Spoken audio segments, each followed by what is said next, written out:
What's up, guys? Welcome back to Newswave. So last week, we had talked about the strange and confusing situation that Sony presented around Horizon Forbidden West and the upgrade path from the PlayStation 4 to the PlayStation 5. Seemed like way more work than was necessary for consumers, and it looks like Sony must have heard everyone online as they decided to reverse course about 48 hours later, and we're going to go over all that here today. Also, we're going to be talking about Sonic Colors. It came out a bit early with the Digital Deluxe Edition, and turns out the game needs a bit of work as there are a ton of bugs and glitches that people are finding online right now. And we're also going to be talking about a big title that appears to have leaked out a little early and is getting people very excited because they've been waiting a while to hear about this one. Guys, if you enjoyed these videos, make sure that like button helps out a ton. And if you're new here to the SpawnWave channel, make sure you subscribe down below and ring that notification bell so you can keep up to date with all the uploads here on the channel. And we're going to start today with Grand Theft Auto 3 and Grand Theft Auto Vice City, specifically the decompilations of these games. See, online, there's a group that's been working to take the games really as they are now and work to reverse engineer them so they can be ported to systems like the Vita. Well, turns out Take-Two does not like that at all. We can head over here to Twitter. This from GTA News saying, unfortunately, we have some breaking news to cover on. Rockstar's parent company Take-Two Interactive has filed a lawsuit against the folks behind the reverse engineering project for GTA 3 and Vice City, also known as RE3. And you can see the filing here, complaint for copyright infringement, and they are currently demanding a jury trial. Now, I look at this and I do wonder if this is more of a scare tactic than anything else, because generally with these decompilations, you still need like an original ROM file or copy of the game so that the assets can be pulled from it. And if you want a better breakdown of the overall lawsuit in more detail, I would check out MVG's channel. He did a video discussing this a bit more, as he is certainly, I'd say, more knowledgeable when it comes to the homebrew and like hacking scene there. But I'm curious where this goes from here exactly, because Nintendo didn't even mess with the Super Mario 64 decompilation. There's a Legend of Zelda Ocarina of Time one coming up, and really this group has been working on things like San Andreas, and if Take-Two is able to completely halt the development of this, it could set a precedent going forward for any of these decompilations. Also, we know ahead of that PlayStation 5 release, Shawn Layden had left Sony, and a lot of people were wondering, what exactly happened here? Well, he sat down and talked with Bloomberg around this, and there were some interesting answers, we'll say. We'll head over here. This from VG Charts, again, according to Bloomberg, saying, it's a young person's activity. I felt this is a good time to put the pin in my legacy. He added that he helped shepherd some of the highest rated PlayStation games with Horizon Zero Dawn and God of War, and it seemed like a good time to step off on top and allow another generation to take the PlayStation 5 to market. Now, he was asked about some of the rumors around there being a power struggle between him and the current PlayStation boss, Jim Ryan, saying, I think I took my time at the moment. I saw best to take it. He said, I couldn't be happier. And I do think there was still a power struggle, if you want to call it. I think there's disagreements on where to take this next generation that we're in right now with the PlayStation 5. But you also have to remember, Shawn Layden may have been looking at this saying, hey, this generation coming up could be 7 to 8 years that I have to stick around to see this generation through. The PS4, wildly successful. Like, I think I'm good. Like, you know, you kind of step out, as he's saying here, on top rather than hang out and potentially have a generation, because you never know what happens, right, in the next 10 years or so that could go completely south. So I understand what he's saying here when it comes to this, and it appears that he had a different vision when it comes to games being developed, more like in a 3-year cycle and maybe not having the same production costs that we are looking at currently going forward here. But from what I could tell, it just seemed like, hey, Shawn Layden, he was ready to move on. Oh, and a quick update for anyone looking to get a PlayStation 5 or an Xbox Series X, or potentially even a Nintendo Switch going into 2022. Turns out this could be a thing that is consistent, that being shortages around consoles into 2023 even. Again, through Bloomberg, talking with an executive at Toshiba, we can see this here where they say the supply chips will remain very tight until at least September next year. In some cases, we may find some customers not being fully served until 2023. Game console makers are among the customers making the strongest demands, and I'm sincerely sorry for their frustration, as none of them have a 100% satisfaction. Yeah, we could be dealing with this whole situation right now around low stock with systems for a while. Like, this could be something we deal with for the entire first half of this current generation with the Series X, the PS5, and potentially the start of Nintendo's next generation. You get into 2023, that's what, 6 years since the Switch came out? We figured we're gonna start thinking at least about the next generation Switch, and this is something that Nintendo will probably have to deal with. And guys, with some of the quick news out of the way, let's get into the bigger stuff. Let's start right away with Horizon Forbidden West and Sony changing their mind, or reversing course, we'll say, on this whole thing around going from the PS4 to the PS5 version. Very quickly, they did announce kind of all the different editions for Horizon Forbidden West, the standard PS4 and PS5 copy, but if you want, as they say, dual entitlement, you needed to spend $80 right then and there in order to make sure you had access to both versions. Basically, if you have a PS4 leading up to Horizon Forbidden West and you're not sure if you're going to have PS5 then, or maybe get a little after, you would either have to buy both copies of the games, at different times, or just say, hey, you know what, I'm going to buy this $80 version just in case. Well, people weren't too happy about that. There's a lot of noise being made online, and it turns out Sony heard everyone as they decided to put out an update on a Saturday from Jim Ryan. That's how you know someone was in trouble. Let's head over here to a PlayStation site where they updated, saying it's abundantly clear that the offerings we confirmed in our pre-order kickoff missed the mark. Last year, we made a commitment to deliver free upgrades for our cross-gen launch titles, which included Horizon Forbidden West. While the pandemic's profound impact pushed Forbidden West out of the launch window, we initially envisioned we will stand by our offer. Players who purchase Horizon Forbidden West on PlayStation 4 will be able to upgrade to the PlayStation 5 version for free. I also want to confirm today that moving forward, PlayStation first-party exclusive cross-gen titles, newly released on PS4 and PS5, both digital and physical, will offer a $10 USD digital upgrade option from PS4 to PS5. This will apply to the next God of War, Gran Turismo 7, and any other exclusive cross-gen PS4 and PS5 title published by Sony Interactive Entertainment. All right, so a lot of stuff happened here, obviously. One, they decided to change their mind on Horizon Forbidden West, which actually makes that situation confusing once again. Because think about it this way. If the PS4 version of Horizon Forbidden West is going to have a free upgrade to the PS5 version, why would anyone buy the PS5 version? Considering, okay, they're both that normal pricing structure, 60 for PS4, 70 for PS5. Why don't you just buy the PS4 version? Or why wouldn't the PS5 version just be $60 anyway? But really, you buy the PS4 version, technically you get both versions. It's going to be very strange to see these both on retail store shelves and one being $10 more than the other, with the other one getting more.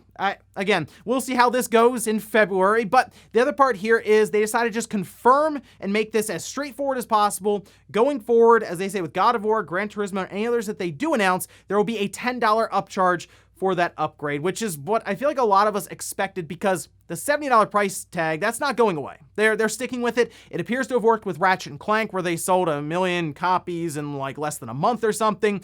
They're good with that. As much as I know none of us like paying more for games, I think it's something eventually we saw coming at some part in our life when it comes to games. The price will go up. It went from 50 to 60 a while ago. Eventually it was going to go from 60 to 70. So while I'm happy that Sony decided to reverse course on this whole thing, I'm not ready to stand up and applaud them completely over this, because they put themselves in this position in the first place, and them reversing course most likely happened because, yes, they had all that noise online of people pushing back around this decision, but also I have a feeling those pre-order numbers weren't where they were thinking they would be. And yeah, a lot of that has to do with, I'm sure, one, it being kind of confusing what they were presenting there, and two, people just deciding, well, I don't really need to pre-order it now because I don't know if I'm going to have a PS5 for the holidays. Maybe you get gifted one. Oh, I already pre-ordered the PS4 version. Does that mean I got to buy the PS5 version now? Again, on top of that, some people, like I said, just kind of stepped back and said, oh, wait, it's not out till February anyway. I'll see how the holidays go. And Sony, I'm sure, wants those pre-order numbers to come in a bit stronger, so they decided to change things up. I'm happy, though,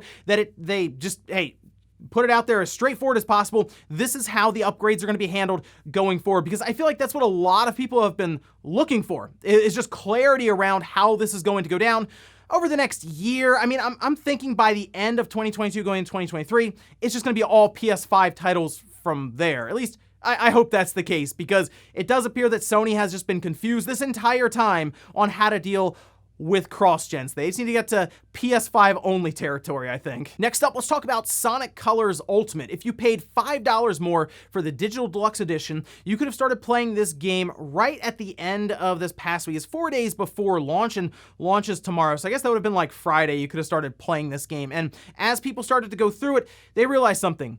There's an issue with this game. Like, there are bugs, glitches, save data is being wiped on different systems. It is a mess right now for a game that a lot of people were looking forward to. I mean, if you go over to, like, for example, leave a link down below in the sources to Eurogamer, who compiled a ton of different tweets just showing off the game crashing, doing some of the strangest things when it comes to graphical glitches, and doing some very almost psychedelic looking images and video that had like seizure warnings attached to it from different people on Twitter. Now, I will point out some strange stuff was going on where people were playing it through like a Yuzu emulator and talking about glitches on the Switch. Turns out it wasn't actually the Switch hardware they were playing on, but it was a Switch emulator. However, there were also many people who were able to show that this was happening on their legit Switch hardware. For example, you can see Nintendo World Report here saying our review of Sonic Colors Ultimate isn't ready yet, but we can confirm that the glitches being discussed on Twitter can happen on real Switch hardware with the 1.0.3 version of the game installed. The following video was captured from our review copy, and then they also go on further on how to recreate this glitch on a copy of the game. We also have other people who decided to prove that, yes, they were on the Switch by going to their gallery and kind of replaying it there. For example, you can see this tweet here from Gamer STO. And getting beyond just the glitches and bugs and stuff, the Switch version seems to have it the worst overall, even when it comes down to load times. Like, it's 3 times longer in order to load up certain levels compared to the Wii version. You can see this here from Nintendo, everything posting up this screen capture showing the Nintendo Switch at almost 17 seconds versus the Wii at 5.5 seconds. The PlayStation 4 even played on the PS5 about a second and a half there. I don't really understand why the Switch version wasn't the priority here. Looking into who ported it, it was Blind Squirrel Games. You may remember Blind Squirrel Games. They were the porting studio that handled WWE 2K18. Now, that comes up a lot. However, recently, they did work to port and do different versions of Mass Effect Legendary Edition, which was a very good game overall. Now, we can see the Sonic social media manager here, Katie, say, "Hey everyone, appreciate all your feedback on Sonic Colors Ultimate, and the teams are listening and assessing for an upcoming patch. Thank you all for your patience as we dig into this." Going on further, say, "Quick aside, we've seen some graphical issues that were caused by an emulator, which is unfortunately outside of our control. Trying to figure out what bugs are legitimate can really slow down the QA process. If you're having issues, please do flag them here." So this whole thing is an unfortunate situation for Sonic Colors Ultimate, because Sonic Colors was a very fun Sonic game on the Wii. A lot of people still say it's like their favorite 3D Sonic game, and it's a shame to see it come out in this condition, especially since some people paid $5 more than the retail price will be tomorrow to play it 4 days early and, yeah, essentially beta test this game. I'm not really sure how it got through their QA process in this condition. I have talked to some people who played all the way through the game, like Dreamcast Guy. He played through it on his PS5. It was the PS4 version through backwards compatibility. Had no issues with it, going from start to finish. So it's not like every time you play the game, it's just going to explode on you, but there's certainly a certain quality that people expect from their games when they release, and it's pretty clear that Sonic Colors Ultimate has not reached that level of quality yet. We'll see how many patches have to come out for this, and if they're able to get one out for launch, which is tomorrow. I'm thinking not quite. So it might be worth holding off on Sonic Colors for a bit here just to see. I have noticed that the Switch version's even on sale right now on Amazon for about $33 or $34. So that's also linked below if you want to check it out there and just grab it at a discounted rate anyway and see if a patch comes out. But here's hoping Sonic Colors can get a patch and get all this smoothed out in the coming weeks. Next up, let's talk about a big game that appears to have leaked online a little early. I say a little early because we could be finding out more about this title this week, maybe on Thursday. Let's head over to Wario64, where this all started. This was back in June, where Wario64 noticed saying Final Fantasy VII Remake listing found on Epic Game Store backend, which we're still waiting to hear about the PC version for that one, but they do say as well as Alan Wake Remastered. All right, so that was back in June. It's been a little while since then. At least until September 4th, where Wario64 tweeted out Alan Wake Remastered listed for October 5th release, PS4, PS5, and Xbox on Rakuten. Now that's a month from now. Like that's pretty soon. Alan Wake Remastered, that'd be very, very exciting to see that get revealed. And I am wondering if that's something we're gonna find out more about with PlayStation Showcase, maybe alongside of Remedy. They show up as, hey, here's Alan Wake Remastered, because there have been talks around Alan Wake, a sequel to it, going into production at Remedy pretty recently, and they're working on that now. So naturally, it would make sense to get Alan Wake Remastered, which At one point it was like delisted, I remember, and then it came back on PC, and it's been all over the place when it comes to just availability in the first place. So being able to grab it, put it on the PS5, the Xbox, PS4, all of this, just getting it out there again, and potentially taking advantage of the newer hardware we have now, which Alan Wake on the 360 at the time looked incredible. Like the lighting effects that they had on that hardware then, I can only imagine what they would be able to do with like the PS5 and the Xbox Series X now, especially with like all the lighting effects, and they could probably, I would say, update some of the assets and just make it look like an overall better game. Kind of thinking of like Mass Effect Trilogy and what was able to be accomplished there. Maybe. I mean, remasters at times, I don't really know what we're getting if it's going to border more on remake territory, but I do believe this is something coming up here pretty soon, and I wouldn't be shocked to see it this Thursday, so here's hoping. I'm crossing my fingers for Alan Wake Remastered. And in our last bit of news, let's talk about this new Mass Effect game that was unveiled to us at the end of last year, and it got Mass Effect fans really excited because there were concerns that Andromeda single-handedly just ended the series completely, and a lot of its initial problems that it had when it launched seem to have to do with the Frostbite engine and BioWare trying to adapt that to the Mass Effect universe in general. Well, it turns out for this new Mass Effect game, we could see them returning to Unreal Engine. We can head over here to VentureBeat. This from Jeff Grubb, where he noticed a job listing talking about Unreal Engine, saying the post says the publisher's looking for candidates who have experience with Unreal Engine or higher. Going on further, Jeff says, I've confirmed through multiple sources that this is because everything is on the table when it comes to tech for a new Mass Effect game.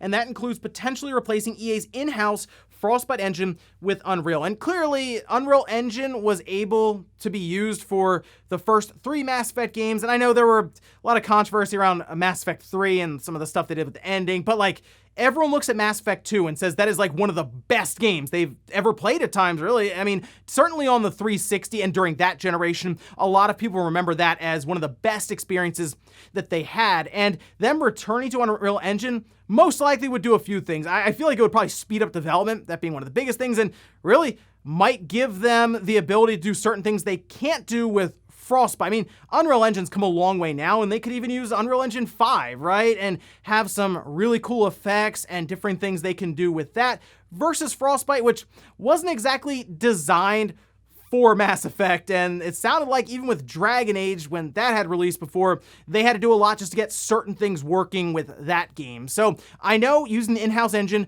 saves them money. That's one of the biggest reasons they try to bend it to as much as they can and use it for different titles. But in this case with Mass Effect, I feel like it needs that win. Like it needs that, I know the trilogy was great, but like it needs that brand new game that comes out, just absolutely crushes Metacritic scores, all this, you know, gets the 9s and the 10s and that, and everyone can look around and say, okay, Mass Effect is back. And if they got to go back to Unreal Engine and pay the fee for it, then they got to go back to Unreal Engine. And before we go to the comment there, take a little poll I posted up yesterday where I asked, pick one of these franchises for Sony to revive at the showcase this week. Look at that. Sly Cooper getting 31%, Jak and Daxter at number 2 with 28%, Twisted Metal 22%, Resistance was 11%, and SOCOM was 9%. You know what? I wouldn't mind seeing SOCOM make a return. I do believe that I think Twisted Metal is, I think it's out there somewhere. I don't know if it's going to be shown this week, but I feel like Twisted Metal might actually be in development. There were a lot of rumors around that one, but you know what? I'm okay with Sly Cooper. I would be pretty happy to see Sly Cooper get a bit of a revival here, especially with the newer tech we have with the PS5, and after seeing the visuals they are able to pull off in the gameplay for Ratchet and Clank, I think Sly Cooper could come out and do pretty well now. And we'll finish up with the comment of the day as you're seeing here. This is from Skew saying, news like this for Horizon Forbidden West makes me appreciate smart delivery a lot more. You know, Microsoft did their best to try to advertise smart delivery to us, explain it to us, and be like, look how big of a deal this is. And most of us, myself included, said, well, yeah, that makes sense to me. You know what? You know what company has done the best job advertising smart delivery so far? It's Sony, because like their stuff is so off the wall and all over the place and confusing. It makes smart delivery look incredible. So like Microsoft should just be thanking Sony right now, because it took smart delivery from something that we took for granted to something we pretty much appreciate. And ladies and gentlemen, that's gonna do it here for Newswave. If you enjoyed this video, guys, hit that like button, really helps out. If not, hit the dislike. Leave comments down below about everything we talked about here today with Sony reversing their decision around Horizon Forbidden West and the upgrade path from the PS4 to the PS5. And what about Sonic Colors Ultimate? Are you holding off to see if a patch fixes a lot of these issues that we're seeing right now? And then what about Alan Wake Remastered? Would you be really hyped if we saw that revealed this Thursday? Thanks guys for watching, and I'll see you next time.